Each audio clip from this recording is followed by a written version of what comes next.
Olá, tudo bem com você? Eu sou o pastor Fabiano Pires. Nós vamos aqui para mais um vídeo da nossa série Famílias Disfuncionais.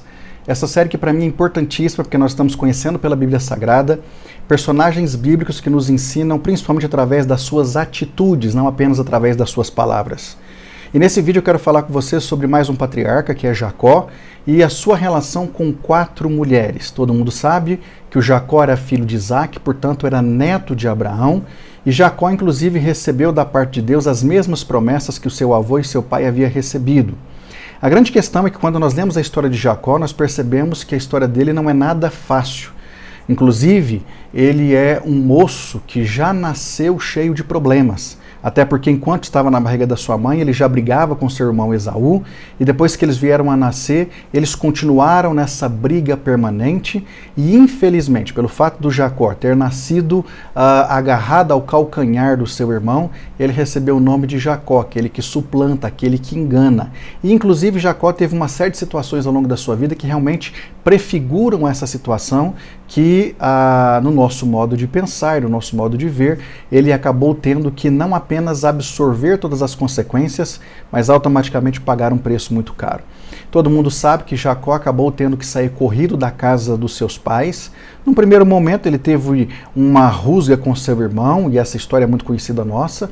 O Esaú estava chegando de uma caçada, chegou muito faminto, muito cansado. O Jacó preparava uma refeição, e ali numa conversa, num diálogo entre eles, o Esaú simplesmente troca seu direito de primogenitura por aquela comida que o Jacó estava fazendo. Posteriormente, quando o seu pai Isaac já estava muito envelhecido, estava cego inclusive, pensando que já estaria chegando a época da sua morte, ele chama Esaú, que era o primogênito, porque foi ele que saiu primeiro do ventre da mãe, e pede para ele que ele casse um animal, prepare uma refeição para ele, porque ele o abençoaria. Entretanto, a sua esposa acabou ouvindo isso, e ela junto com Jacó fizeram ali uma espécie de uma dobradinha, e os dois acabaram enganando Isaac. Quem recebeu a bênção foi o Jacó. Por conta disso, Esaú se revolta e promete matar o seu irmão assim que seu pai viesse a falecer.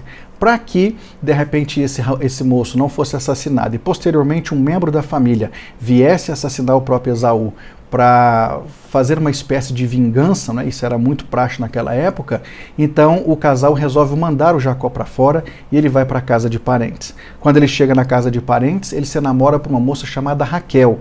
Só que a Bíblia Sagrada vai nos dizer também, eu estou aqui evidentemente resumindo a história, vai dizer que ele promete para o seu futuro sogro, que era Labão, 7 anos de serviço, para que ele pudesse então se casar com essa moça, e ele trabalha 7 anos, mas no dia do casamento, quem é dado em casamento a ele é a irmã de Raquel, chamada Leia.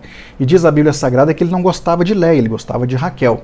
Passado uma semana daquele casamento, ele se casa com Raquel, mas trabalha mais 7 anos para o seu sogro, portanto fazendo 14 anos em favor desse casamento com essas duas mulheres. A grande questão é que, a despeito de o Jacó estar vivendo numa circunstância que naquela época, naquela cultura, era permitido o camarada ter mais de uma esposa, ele começa a ter dificuldades muito grandes nessa relação familiar, pois que as irmãs começaram a se tornar inimigas, principalmente quando Leia começa a gerar filhos e Raquel não gera porque era estéril. Diz a Bíblia Sagrada que nas relações sexuais de Jacó com Leia, ela acabou tendo 4 filhos, enquanto Raquel ainda não tinha nenhum filho. Isso amargurou tanto a Raquel que ela resolveu engendrar um plano, e ela simplesmente dá sua serva para o seu marido Jacó. Ele se deita com ela e tem 2 filhos com essa serva para a sua senhora Raquel. Leia, vendo aquilo, também dá sua serva para o Jacó tem relações com ela e tem mais 2 filhos. E depois desses filhos em casa, ele ainda tem mais 2 filhos com Leia. Portanto, são 6 de Leia, 2 de uma serva e mais 2 de outra. Só que aí a Bíblia Sagrada vai dizer que o Senhor Deus lembrou-se de Raquel e abriu a sua madre, e ela acabou tendo também 2 filhos. Na verdade foram 12 homens e Leia ainda teve uma moça. Então na verdade foram 13 filhos gerados por essas relações, dentro de uma perspectiva que na verdade não foi muito fácil para o Jacó ter que enfrentar. Eu queria citar para você algumas disfuncionalidades dentro dessa relação familiar, para que nós possamos ponderar isso de modo rápido. Primeira disfuncionalidade, casamento poligâmico.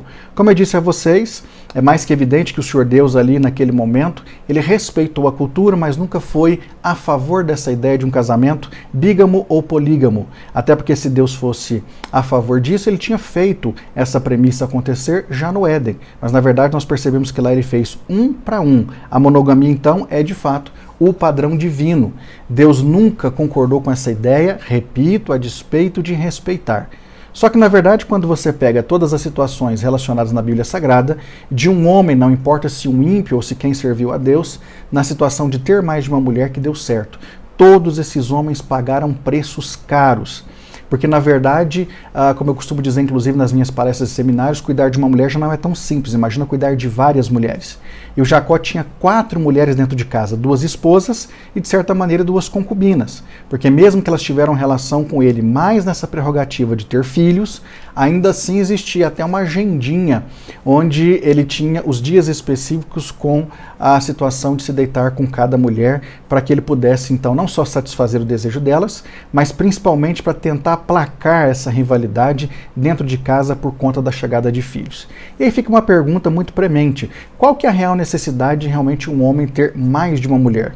Pois se na verdade nós fomos feitos por Deus dentro do seu projeto ideal para ser um para um, não há de fato nada que seja extremamente plausível para chancelar a ideia de um homem ter mais de uma esposa. A segunda disfuncionalidade seria justamente a briga entre as mulheres. É mais que evidente que numa casa com 4 mulheres, sendo 2 dominantes, não tinha como ser diferente. Haveria brigas, discussões, contendas, como de fato foi o que aconteceu.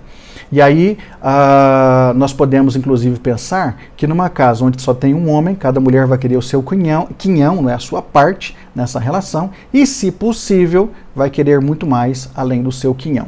E aí fica mais uma vez a pergunta: que necessidade há de nós, principalmente homens, termos um relacionamento tão complexo?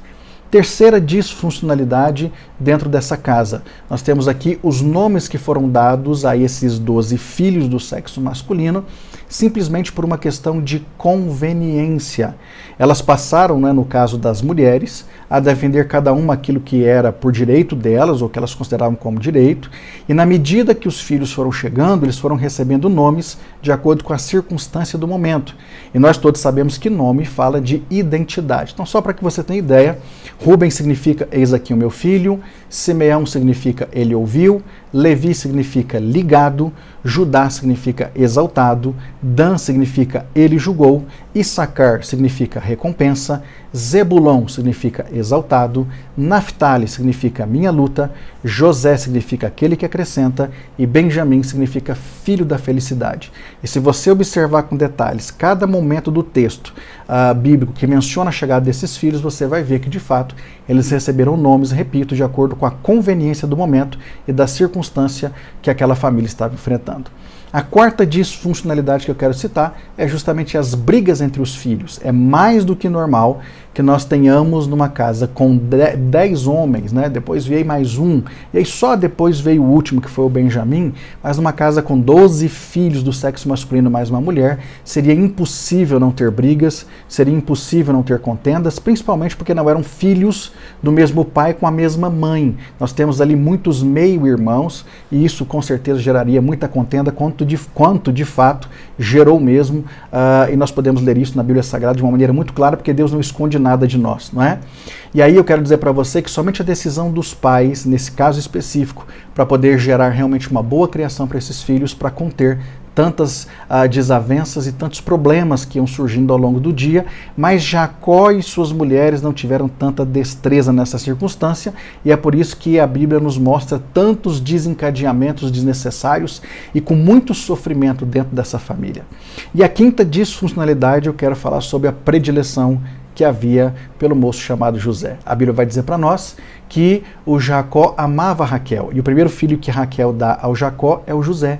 E esse moço passa a ser o predileto do seu pai, uma vez que ele amava de fato essa mulher, portanto passou a amar muito mais o filho que ela lhe deu, e por conta disso, muito ciúme, muita inveja, muita intriga, acabou fazendo parte dessa relação familiar que foi se desgastando, e se Deus não entra com providência, principalmente porque existia um plano maior por trás de tudo, evidentemente essa família tinha esfacelado. O que eu quero dizer para você é que na nossa perspectiva de família de hoje, nós podemos ter uma família funcional ou disfuncional.